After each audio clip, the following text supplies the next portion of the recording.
Welcome back to Nee&FeeBrotherhood, Season 1, Episode 7. Tonight we have another very special guest. If you watched the episode with Cliff, you would have heard the story about the Carcass. Yes. This is the Carcass. This is the Carcass. This is Michael Powers. Legend. Yeah. Good evening, folks. Excellent guy. So first, how did you get started in the bouncing business? I started as a barback. Okay. I started as a barback at a place who the assistant manager became the general manager of another place we ended up working at with Stars Club. Willow Street. I was 19 years old. They needed a barback. I think the hourly rate, I'm going to age myself by this, was like $4 and something cents. Hey, that's I had no idea not you worked bad. at Willow Street. Man. And then, so then there was a fight while I was working there. I broke it up, threw one guy out one door, threw another guy out the back door. And by the time security got there, it was already taken care of. After that shift, management asked me, well, would you be interested in being security? And I'm like, I don't know what I'm doing. It's like, you broke up a fight, you took care of everybody, and then everything got resolved. And Right up to $11 an hour. well, here's the thing. I take that Right back. up to fries. As a barback, I made more money because I made tips and I Tips worked out, longer. yeah. I had to be there because they closed at 4 o'clock. And by the time, because we had to sweep up, clean up, get all the dishes done, cleaned, stack the beer again, I was there from 5:30, 6 o'clock in the afternoon to 4:30, 5 o'clock in the morning. So it was like a 12-hour shift. Yeah. So you got your base pay, got your hour, or you got your tips, but you worked a lot more hours in one little shift. So security, we had to show up at 9. We left at like 4:30. Got paid a little bit more as an hourly rate, didn't get tipped. So it was a little bit less, but it was a whole lot less work. Yeah. And then here's the best thing. Willow Street was in my hometown of Port Chester, New York. I was born in Yonkers, raised there. And I was 19 years old working the front door, checking IDs, and I was 21 and older. So I had people, it's that age group that's a year older than me. Yeah. That we never got along really growing up as kids. There's always that angst for that 1 year older. Right. And they'd always try to come in and show me their ID, their real ID, showing that they're 20 years old. And I'm like, you're not getting in. Goodbye. Yeah. And then there was times where there'd be a line all the way around of about 300-400 people at like 11 o'clock. Come around towards 2 o'clock, it's 1,000 people online. Yes. Yeah. And then everyone's like, Connecticut. hey, Michael. I'm like, yeah, end of the line. It's like, I have nothing to do for you. And I will also say, and this is, it's one of the most pettiest stories ever that happened at Willow Street. Living in Port Chester, right near Davy Burns, because I lived up the street from Davy Burns. You come down, there is now a pizzeria there, but there before used to be a little bodega, and they used to have arcade machines. Okay. I was a little kid. My mom used to give me like $1. I'd go down, I'd buy Hostess cupcakes. And it was like 50 cents, and I'd have 2 quarters, and I'd play 2 video games. Yeah. So they had one new video game. They put my little Hostess cupcake on the control pad, and I put my quarter in, I'm trying to find out where the start button is. So an older kid came along, pushes me aside, says, "Oh, I'm going to play now."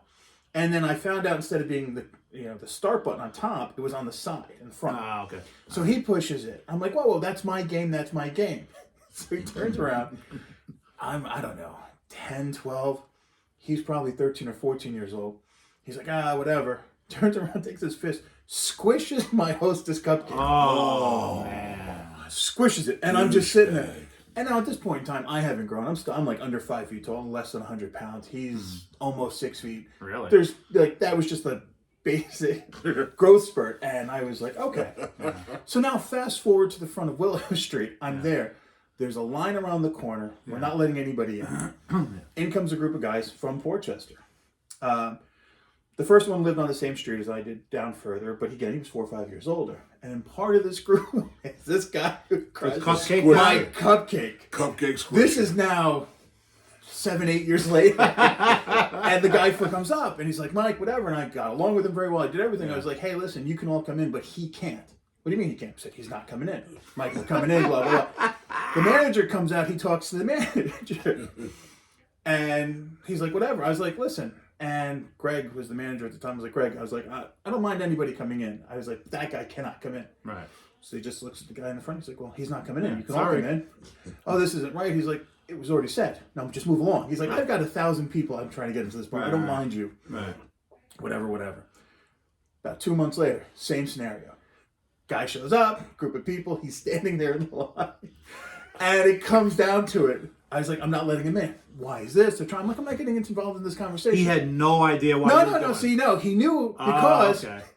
as we're arguing, I'm arguing with Wearing the a guy in the hostess front. shirt. He's standing in the back, and he's like, "Is it about that cupcake?" I'm like, "You're damn right it's about that cupcake." I was like, "You crushed my cupcake." I was crushed like, my "You will dream never that day." get to a bar that I ever work at ever again." Unless And I you never bring me, let him in. unless you bring me a cupcake. Oh no! I have seen him I mean, he's literally come up to the front door of a multitude of places that I worked at, just turned around, and walked away. Yeah. I will never let him get him because of That's a incredible. cupcake. That's awesome. That was just like the most pettiest thing I've ever done in my life.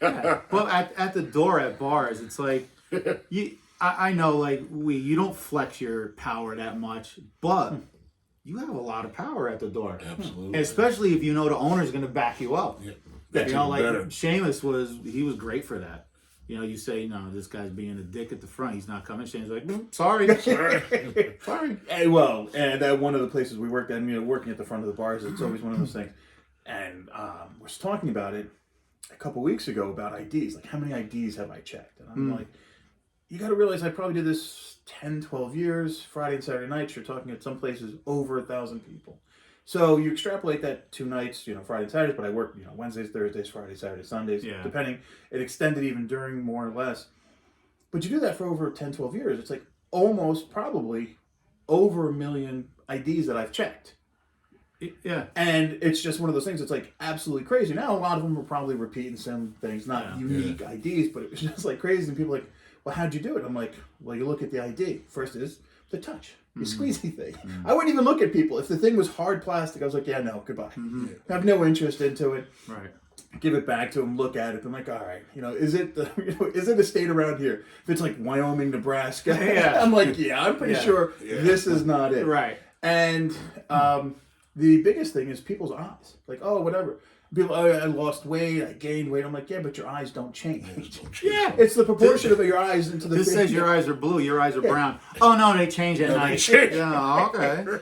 And you get that. Common. And some towns wanted us to confiscate them because the police Yes. would get them. They would turn them into the chief of police, Yeah. saying, look at how many IDs we're taking off the streets. And Yeah. they're like, Oh, oh, that's okay. great. So it did us a great favor to do that. Yeah. So in those towns or bars that did that, we took them and I'd have my trunk with like a box of just these piles of IDs. Yeah. And sometimes people would come up and like, can I borrow an ID? I'm like, here you go. Shuffle through it. I was like, I'm not giving them away.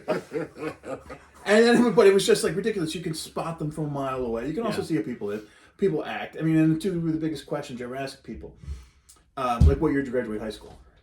I don't care. I'm not doing the math. I don't have an abacus with me. But I know the minute you hesitate and you say, well, you don't know what year you graduated. Or the other thing, too, is like, all right, what's your sign? I don't know every sign in the face of the planet. But I do know everybody knows their own sign. Yeah. So when you had an ID and you looked at them like, all right, what's your sign? And the second you hesitate, I know it's not yours. Just give it back. I'm like, thank you very much. Like, have a good night. What the audience has to realize, the place he's talking about, it's a one-way street. So Dead end street. Dead end street. I'm sorry, dead end street. So A one-way dead end street. A one-way dead end street. You ain't getting out the other side. Everybody who went down that way. And when was you a dead talk end. about 1,000 people online, you're talking about 1,000 rowdy people. Portchester is the border city to Connecticut. So from 9 to whatever, 10 to 2, it's fine. 2 to 4, everybody from Connecticut that still wants to go out goes to Portchester. It's not a short ride from wherever they're going to end up at the end of the night anyways. Double the crowd.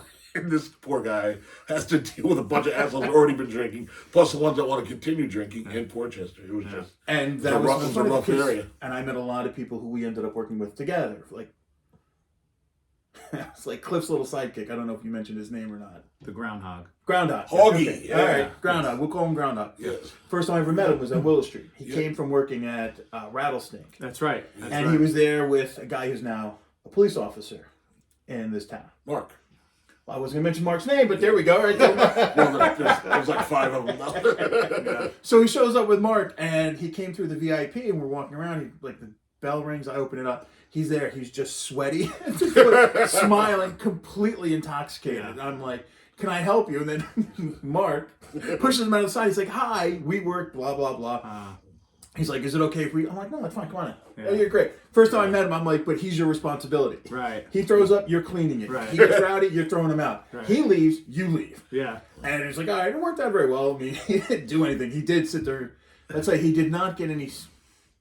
He did not sober up at any time when he was there that night. That sounds about correct. That sounds about correct. But that was the first night I ever met him. First night I ever met Mark. And because of working there, and there was other guys who we worked there, and actually who got me working at the Terrace Club. The two brothers. I know who they are. Again. Brothers? What? Or... No, the brothers. Oh, okay. Damn. It actually took me a second to realize that. Pete and his younger brother. Brothers with like the big dick. Well, I didn't know what that was. Black Panther. Wakanda forever. Wakanda forever. Yeah, and I went in there one night with a couple guys I was playing rugby with. We went out. I walked in. The guy who was working, and I totally forgot his name. I'm not trying to hide his name. But he was working there. He was actually doing... he ended up doing the shift scheduling every night.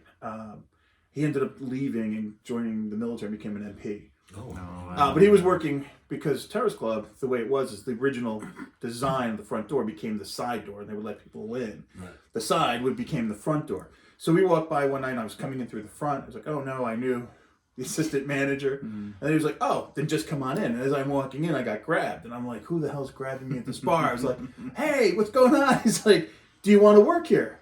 And I'm like, no. He's like, well, you're not working tonight somewhere. He's like, so you want a job? I'm like, no, I'm just here to have fun. I just want to have a beer. No, come on. Yeah. I met Cliff that night. Yeah. I met the head of security, which was Chuck. Chuck, yeah. They're interviewing me. They're like, okay. And I was like, I don't want to work. I'm not doing this. No, okay, that's great. Okay, you're working Saturday night. I was like, all right. So I showed up the following week on Saturday. Now, here was the funny thing. Because they did the shift book. And they would write your name down Friday or Saturday night in which you're working. Blah, blah, blah. Yeah. So the guy who was doing it, Cliff wasn't doing it. Chuck had nothing to do with it. I got a Saturday night.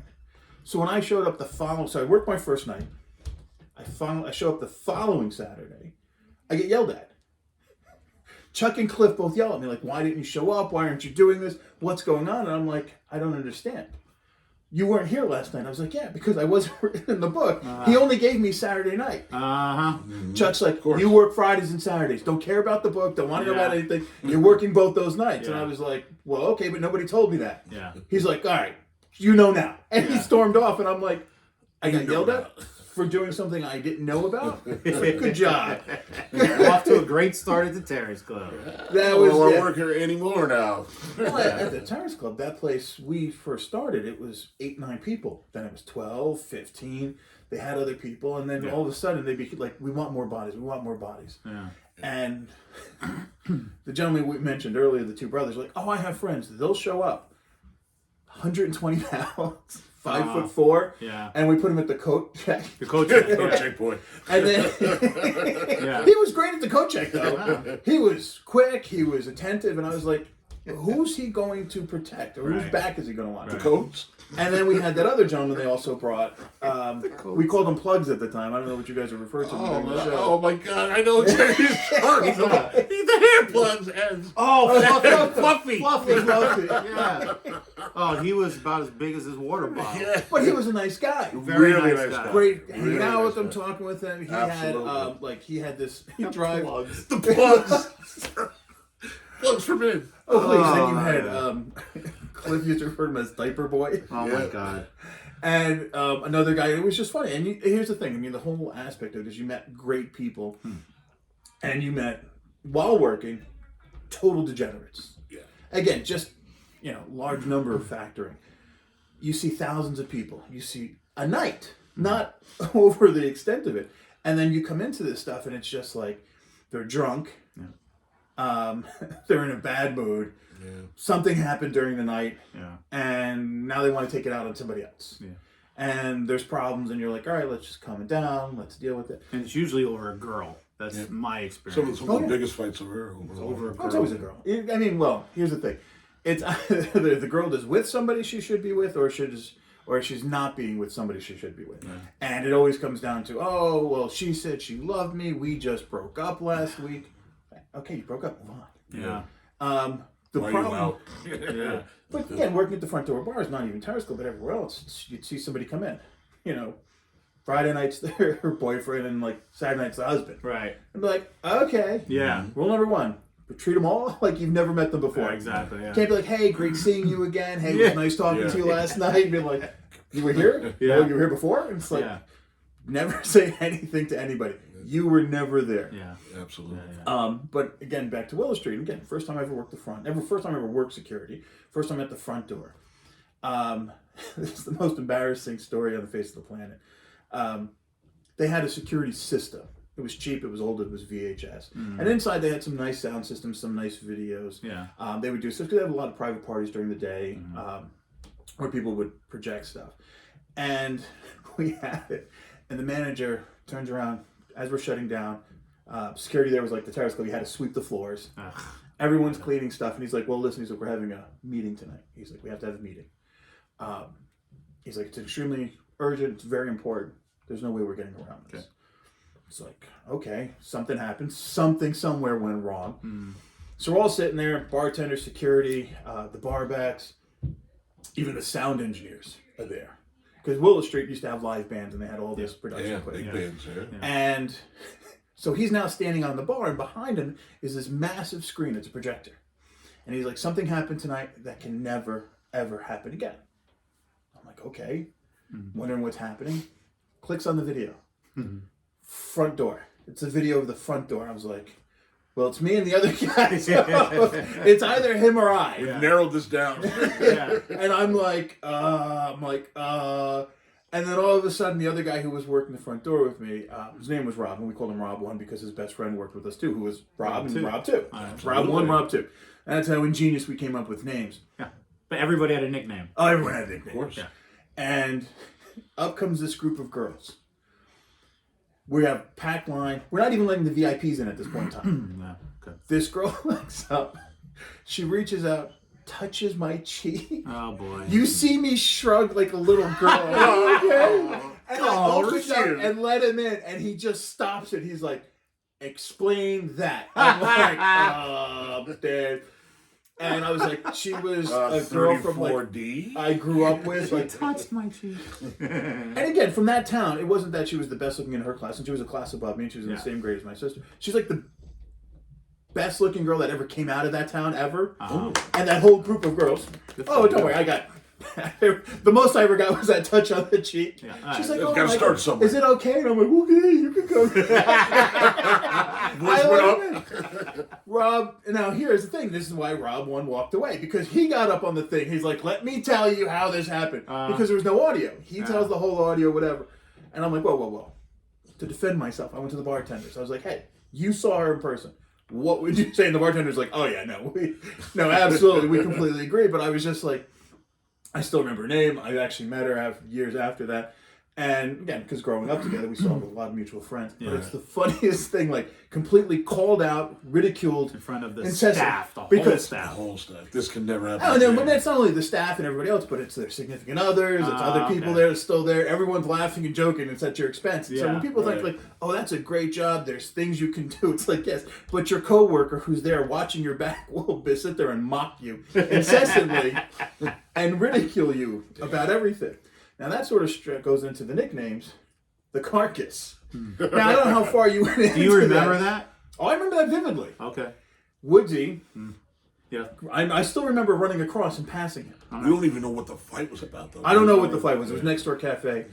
I remember, and again, I'm not a tiny guy. He had a head start. No, I can tell you. He was in front of me. Yeah. He was in front of me. But everyone thinks I'm like, yes, I can bench a lot. Excuse me. I can bench a lot. I can squat a lot. I run really, really fast for short distances. You're not catching me running a mile that fast. Okay. So when the fight happened, I sprinted past him. And the guys got into a car and drove off. And I chased them towards the end of the parking lot. I was like, all right, now they're gone. So what would you have done if you caught the car? Would you have just grabbed the bumper and stopped I'm not grabbing the car. I'm not grabbing the car. And Woodsy traditionally never stayed afterwards. Had a drink. Never. He always left. And so that night he had a rocks glass. And he's actually drinking whether it was whiskey or some type of cocktail. And then Cliff comes over and is like, "Are you okay?" "No." And he's drinking. "What happened?"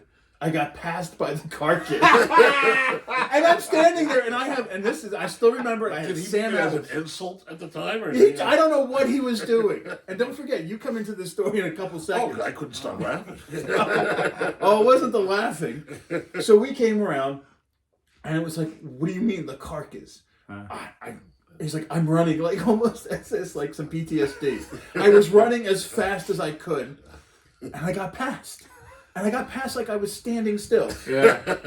And who'd you get passed by? The Carcass. What are you talking about? And I'm sitting there like, who the hell's the Carcass? I'm looking around for other people. Cliff's like, what's going on? I can join in on the laughter. And he's like, him, and he points to me, and I turn around like, who's standing behind me? Yeah. I sat there, and then of course Cliff was like, he's laughing. He just starts laughing. He does this. Rodney starts saying, the Carcass. Oh, wow. Chum the waters. He squats in the thing like he's throwing an underhand basketball, and he's like, chum the waters. Chum the water.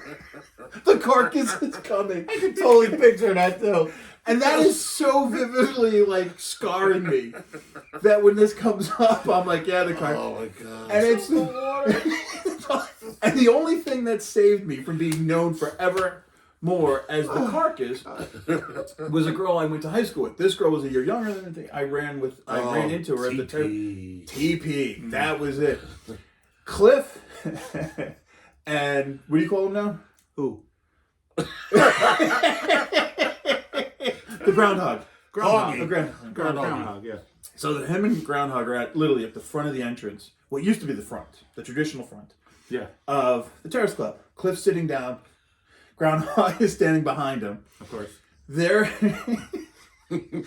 sitting there. I went to just see if they needed anything, what was going on. Because I was moving, again, from one post to another at this time. Some girl comes out of the bathroom. She sees me, recognizes me. Comes up, gives me a really big hug. Of course, Cliff and the Groundhog can't keep their mouths shut. They have to say something. Cliff's like, oh. Right. She looks at him and deadpan. This wasn't joking. You don't say that to him. You don't know who he is. You don't know anything. She's like, this guy right here is the total package. Then Cliff lost it. He falls back in the chair. He's like, total package. Greatest moment ever. That's the only thing that stopped me from ever being called, like, permanently, the Carcass. You went from that to TP? To TP. He kept saying TP. He's like, TP. I was like, dude, just say total package. And you say TP, you're thinking toilet paper. Toilet paper. And like, this is not the way I want to be known as the toilet paper. Yeah. I'm like, the total package. And it's funny because that girl, again, she's married, has kids. She's on like one of my social medias, and she responds every now and then. Hopefully, she doesn't see this because she knows she's the one who called me the total package. I think she'll be okay with it. There was nothing derogatory. No. But it was just the funniest thing. I'm like, I'm now scarred for that for years because Cliff still brings that up. He's like, anytime I meet him for more than 10 minutes, he'll bring up the Carcass. MTP. Yeah. I'm like, nobody outside the Terrace Club knows about this. You don't even know what the whole incident was over about. Yeah, the whole Carcass that came out to it. Now, were you there towards after that when we started talking about girls coming to the Terrace Club, lying to their parents, and the father's reaction, and just like, what? Doris, where is she? Yeah. She went to the Terrace Club. Jesus fucking Christ! You went to the Terrace Club, pulling her hair out, and everything like that. And we were talking about girls. We were showing, look at that. We're just going up, do a little extra homework. And we back later. Give me a little kissy kiss. And she's on the dance for girls. No, and we would just talk about like girls and fathers, like. What would they do? Like, as soon as they heard Terrace Club, they would just explode, weeping. No, I left. I haven't stayed in an establishment more than for 2 years, period. Terrace Club was one of them because I was working the front door. There was a line out. They changed the dress code every week there. Yeah. They were this, like, no we're going to try to keep up this element. No work boots. No work boots. And it just came on, and like, okay. And people were like, I was here last week wearing the same exact thing. Well, I was told tonight. Yeah. And I'm like, I don't know. And there was, I'll never forget this. I'm actually standing, we're at the bottom of the stairs because the line was so long. And we're trying to get them in. And this is with the side entrance that they painted inside with the Budweiser frogs. Oh, the frogs. That's right. Okay, yeah. So That's right. I'm sitting there. So I'm like dealing with people. I'm like, I'm sorry, we're not letting anybody in with jerseys in tonight. And he had a hockey jersey on. I don't know who the team was. And he's like, oh, whatever, blah, blah, blah. Now he's away from the line, and he's now screaming and cursing at me. Oh, you're this, you're that, blah, blah. And I'm like, whatever, you can't come in. I'm sorry, it is what it is. Then CD comes down the stairs, walks out, sees this group of 4 people, goes over. He's like, oh, well, what's going on? Why can't you come in? Oh, he says, I can't come in. Oh, no, you're fine to go in. I'm like, whoa, whoa. Listen, if you were going to let him in because of the dress code, that's fine. But now he's not coming in because he's basically just stood there and just cursed at me for the past 10, 15 minutes. No, he's coming in. I'm like, no, he's not coming in. No, he's coming in, and that's what's going to happen. Now, the guy working the front door with me is talking to some girl, isn't paying attention to anything. Yeah. And I just turned around. I was like, no. I was like, the guy literally just threatened me, and you're going to let him in.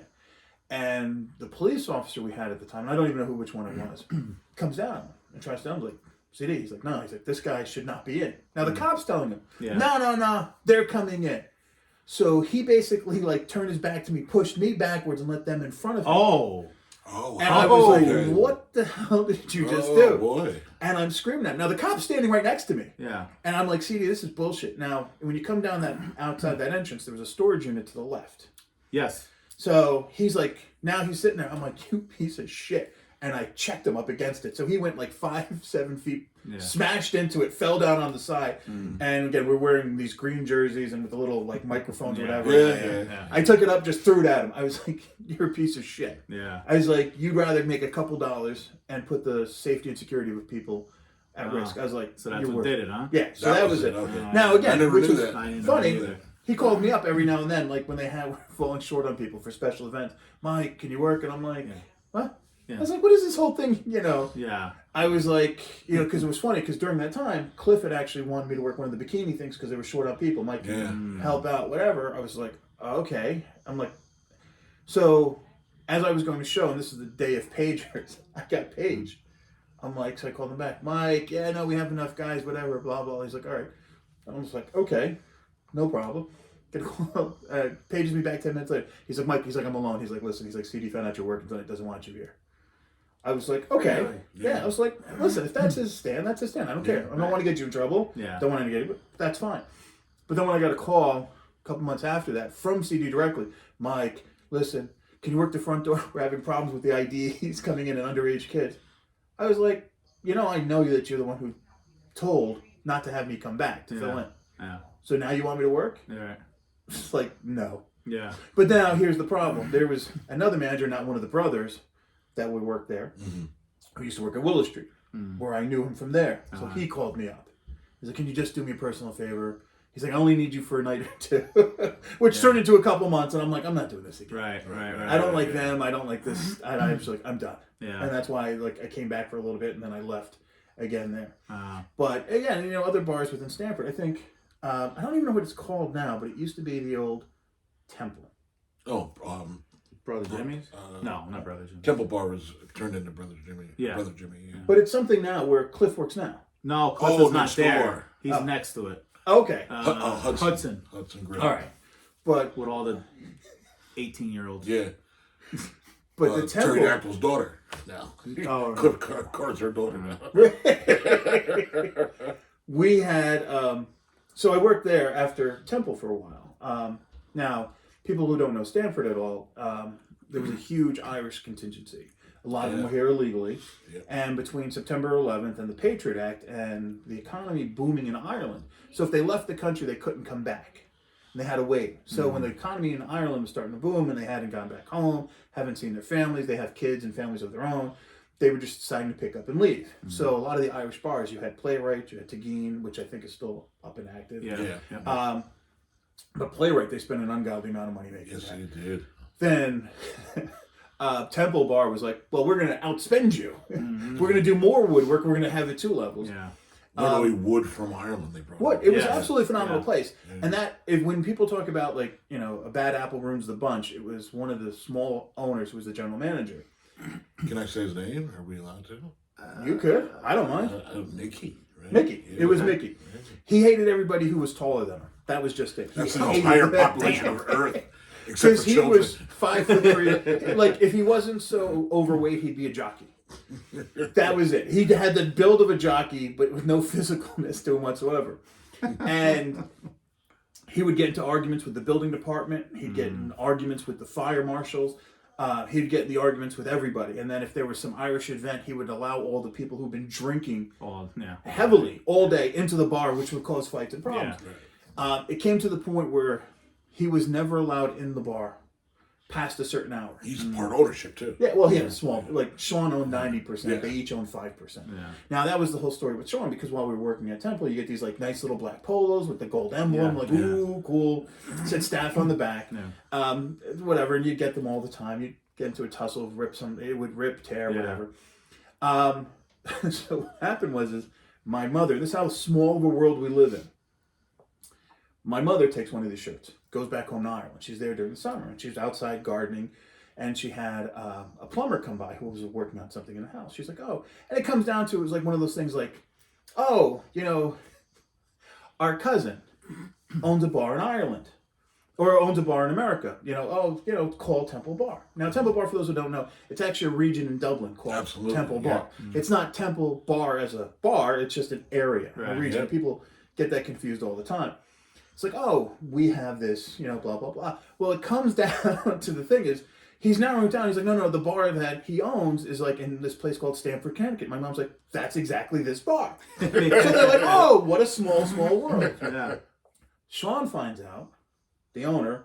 Now, Sean also owned a company which basically his major revenue driver is Irish foods. So if there's any Irish food that you see in Stop and Shop or other butcher shops that come from Ireland directly, he's the one who imports it. Okay. That's the business he has. So now he he opened this up up on McLean Avenue too, right? Yeah. He had a lot of ties Exactly. with McLean, So that's where it comes down to. So now it comes down or back to him that one of his cousins works at his bar in Stamford. And they don't know it. Now the other manager, Brendan. Was it Brendan? Brendan. Oh, wow. Was it Brendan? It was before Hans Blix. Yeah. So it might be Brendan. I know who you're talking I think he was about. the taller, skinnier guy. Yeah. He used to be in the Nice Navy. guy, too. Yes. He joined the Navy, actually become a U.S. citizen. And then they brought in Marcus finally. Yeah, Marcus was like, Marcus was a godsend. He's now down in like Tampa area. Yep, exactly. Yeah. That's right. So they're turning around. So they had to sit down with the entire staff of people born in Ireland.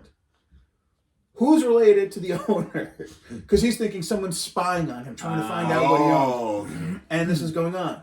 No one's admitting it.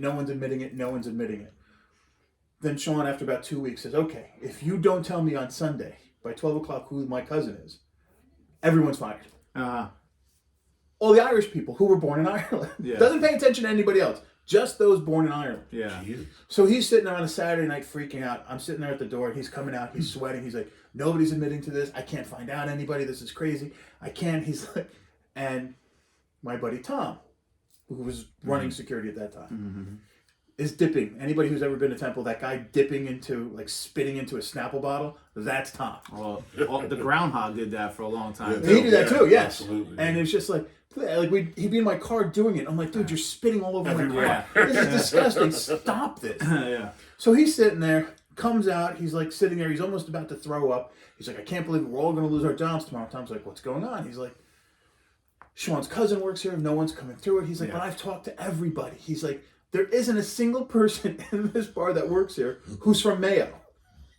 And then Tom's like, wait a second. Looks at me, he's like, isn't your family from Mayo? Looks right at you. And then Brendan's like, wait, what? What's this? Picks right up on that. I'm like, yes. I was like, Sean is my second cousin. His mother and my mother are first cousins. I was like, his grandparent, my grandparent are brother and sister. Right. I was like, that's how, yes.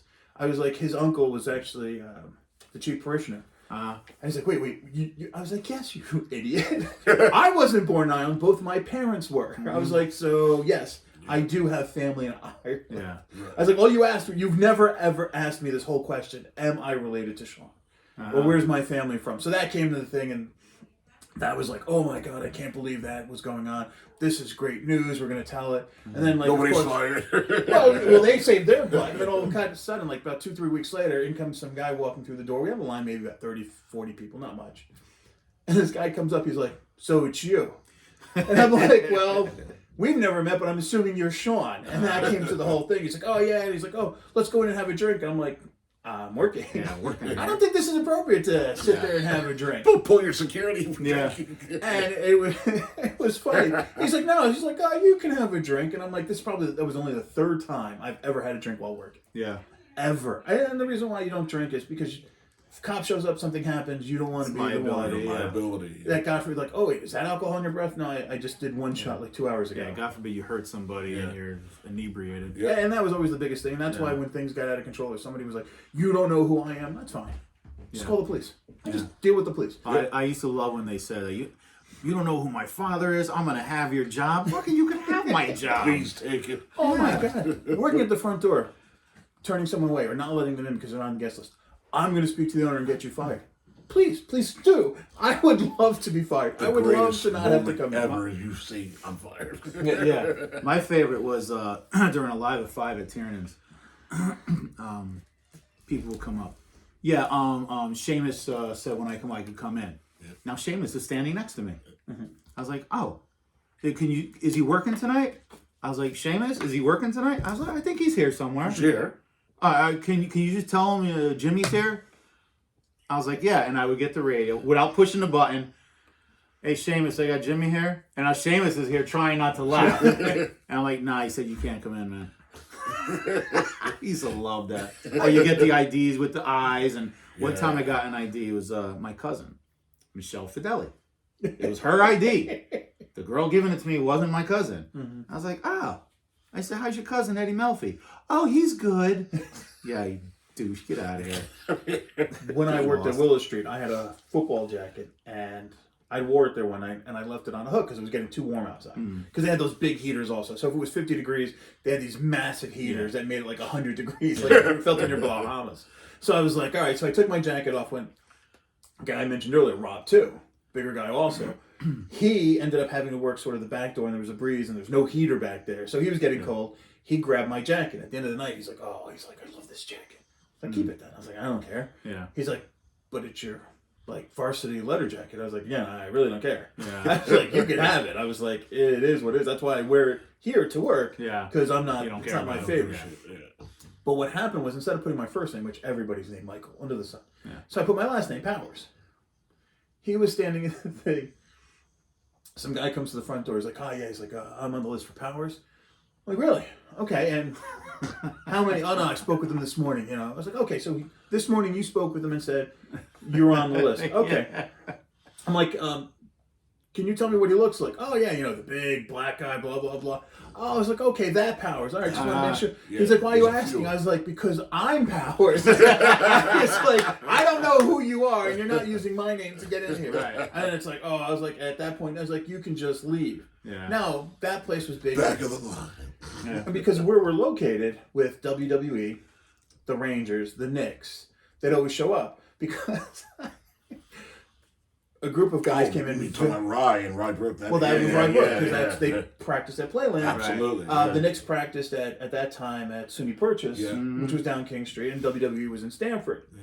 So a bunch of guys very well dressed. One guy's wearing a dark brown leather trench coat. That was the one thing that caught my eye. I'm like, who's buying a brown leather trench coat? Yeah. But they're all in suits and they're all very well dressed. Yeah. He comes up and he's like, we're Rangers. I'm like, I don't care what branch of the military you're in. We have a line. I'm Navy. Then all of a sudden, because again, I told you we had the cameras in front. The assistant manager comes running out. His name was Carlos. Comes running out. Oh my God! No! Come on in, guys! Come in. He's bag like falling all over himself. Yeah. And Rob one's laughing hysterically. He's like, I'm a black guy. I'm not supposed to know hockey. He's like, you're a white guy. You don't know what the Rangers are? I'm like, I don't watch hockey. I have no idea what's going on. But now, when you sit at a place, there's a couple steps that have to go up into it. And whatever night, it was cold out. There was an event going on. And I'm standing on the stairs because we're not letting anybody in. We're not even letting VIP in. Yeah. Well, in comes two well-known wrestlers with a bunch of girls. And they're like coming in. I'm like, guys, we're not letting anybody in. Mm-hmm. Oh, you don't know who I am, whatever. I'm like, I'm still not letting anybody in. Yeah. You hear this voice. If I got to wait, you got to wait. Now, I'm on the second, maybe third stair, and I'm like, all right. I lean out around the brick building. And I'm eyeballing this guy. You're on the same step. I'm like, who's that? I'm Yeah. like, well, what is this guy? Yeah. And at the time, he was going by the name Diesel. I forgot who he is now, whatever. He's actually still there. But he was 7'2". Oh my God. And I was like, and I'm thinking, like, what do you do if this guy wants to, like, start a fight in here? So I was like, all Or right. just walks in. So I pointed to him. I was like, you come here. I looked at the other guy. I was like, you just wait a while. So I had him. He was by himself. Yeah. He kind of came in, walked him right past, because you had to pay cover there. Yeah. Walked him right past the cover. I was like, hey, listen. I was like, can I buy you a drink or something? He's like, I'm just drinking Coke if that's okay. I'll buy I was that. like, you sure you don't want anything else? I was like, Yeah. no, just Coke's fine. Yeah. So I walked over to like the small service bar, told the bartender, I was like, whatever he's drinking, for him, just keep refilling it. He just wants Coke, and we gave him a pint glass of Coke. And he had like 3 or 4 of them. That was it. Yeah. No beer, no shots, no nothing. Just drinking Coke. And I was like, all right. That's. And somebody was like, well, why are you buying him drinks? So you trying? I'm like, he's 7'2". Right. Yes. Do you see the arms on this guy? Keep him happy. If he starts a fight, I'm not stopping it. No. Right. I'm just gonna be like, all right, I'll see you guys around. I'm like, I quit. Oh, look I'll at be at that. the terrace club. I just got into school. It's just absolutely. I know you'd spoken with Cliff about that guy who would actually. He actually played for the Jets and then for the Eagles for a little bit. He was just massive, and he would like his friends would egg him on. Like, you start a fight with me. I'm with this guy. It's always the little guys. Yeah. Always. And they do this, and I'm like, all right. Well, Mike, you got to remember, like, if we go back to that video, and please do, the reason why Cliff literally is like, this guy is working here, is whatever the problem was on your very first night. It's on the dance floor. Cliff is looking over. He said, he's too far away. He's too far away. And he goes, here we go. And he looked over again, and you were right next to him. and then, whatever happened. But he was just like, in his head, he's like, I'll do whatever it has to take to keep this guy here. Because there's no way somebody can get through a crowd with that many people as big as he is, as fast as he is. And from that moment on, in his head, you were hired. Because that post would, because the main bar in the back corner. So if you come into the entrance, the whole corner bar. And when you're looking at the corner bar, on the top right is where the post was. And that's where I was when this incident happened. So I jumped off. And now, mind you, I jumped behind a guy who's probably 450, 500 pounds. Yeah. The bartender. Big Dave. I couldn't push past him. Yeah. I had to get on all fours and basically crawl out. Yeah. I had a crab walk to bang, bang, bang to get out underneath the bar hatch because I couldn't get past him. There's drinks on it, so you can't lift it up, right? Yeah. Well, it wasn't even that. He was like, the way he bartended is like he has his gut over the well. And he's stuck there, so there's no way I'm getting past him physically. Right. So I have to get below his butt. Yeah, on his that's legs. his corner, too. Yes. Yeah. So I scurry out underneath it. I popped up and I ran through the crowd and I was pushing people away. And it was hysterical. And then Cliff was like, oh, yeah, he's like, he's going to be working here. You're going to be working here. And that's why I got in trouble when I didn't show up the Friday night. They're Yeah. like, oh, why weren't you here? And I'm like, because you didn't put me on the shift. Yeah. And it was absolutely insane. But yeah, it's just like some of the fights and everything else. Yeah. And then you'd always find that one person, like once it gets calmed down, you're like, oh, they're walking over now. It's Yeah. like, where were they? Yeah. I had, I filled in a place in Stamford, and there was a guy who was working with a retired cop, and unfortunately he's now passed away. But there was a really big ruckus, and there was this problem. And I went over, and I went to go grab a guy, locked my arms, and I went to go pick him up. And what? Mike, it's me! It's me!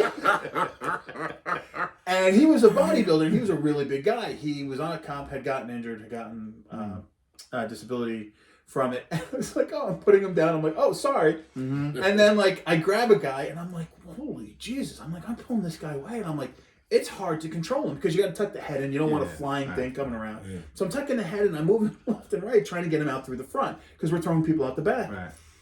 And I'm like, dang. And by the time I get out, the cops are already there. And I'm like, thinking in my mind, I'm like, that's it. This is it. I'm too old for this. Yeah. We're done. This is, I cannot believe it was that hard. Yeah. So when the cops were like, put them here. I'm like, put who there? Where? What? I had 2 guys. One guy's running one way, the other guy's running the other way. That's why it kept pitching and yelling. I'm like, where is this? I'm like, how can I not control this one guy? And they were trying to fight while I was throwing them out or something. It was the most. And again, that one obviously was much more recent than the 90s. I think that was probably like 2008. And that place had all videotape. And it was like, I got to see this. Yeah. I got to see how it happened through the bar. Yeah. But yeah, so the cop was turning around. And the fight that started all that. And, you're going to fight. You're going to throw punches, whatever. When you start throwing beer bottles, you you drop into a certain Different category level, of scumbag. And there was 2 people on the stair. A guy had his girl, was walking up the stairs to take her away from it. Guy came up with a beer bottle, was going to smack him in the back of the head with it. I'm not running up the stairs. I just grab his ankle and I pull him down. He goes, bing, bing, bing, bing, bing, bing. So now I have his ankle. I have him coming down. I reach down. I grab him by the belt. I pick him up and I hip check him out the door. So he goes out like a rag doll. This is the same night, same fight. So when we're throwing somebody out, he's like, I'm going to kick your ass. Okay. Yep, sure. No problem. So now the cops are here. Cops are here. The fight's broken out. I'm there. My shirt's all torn. The parking garage behind it, the stairs are all plexiglass. Because you don't want someone raped, so you can see whatever, there's visibility. I can see the guy in the staircase walking up. He sees me. He runs down the stairs. He's running across in the parking lot. And I'm sitting next to Freddie Raymond, Stanford cop. Oh, Freddie. And I'm like, what is this guy doing? He's like, I don't know. He's like, this is interesting. He starts picking up his arm like he's going to punch me. But it's like one of those like Austin Powers thing where the guy's on the hockey rink. Yeah. And like the machine's just going slower and slower. I'm like, Look out. So I'm wondering what this guy's going to do. And I was like, all right. And then going back to another movie reference, like Hunt for Red October. Well, he's thinking he's going to punch me where I'm standing. I literally took a half a step forward, and he's like, that's not where I am. I took him, I bent him over backward. I stood on his foot, and I bent him over the stanchion. Yeah. And he bent over backward. The cop has his arms crossed, leans over, was like, yeah, I think he's in pain, Mike. You can let him go. I was like, Freddie, he just ran like a half mile to come to hit me. Right. I don't think he's like, no, you can let him go. I let him go. He staggers up. He goes to do something. He falls on the ground. And he's trying to grab his breath. And Freddie was like, okay. He's like, this is how it goes. Oh, Christmas tree lights. Ta-da!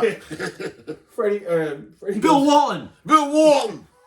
He's like, he tells the guy, he's like, you're under arrest. He's like, and what I charge you with depends on what you do right now.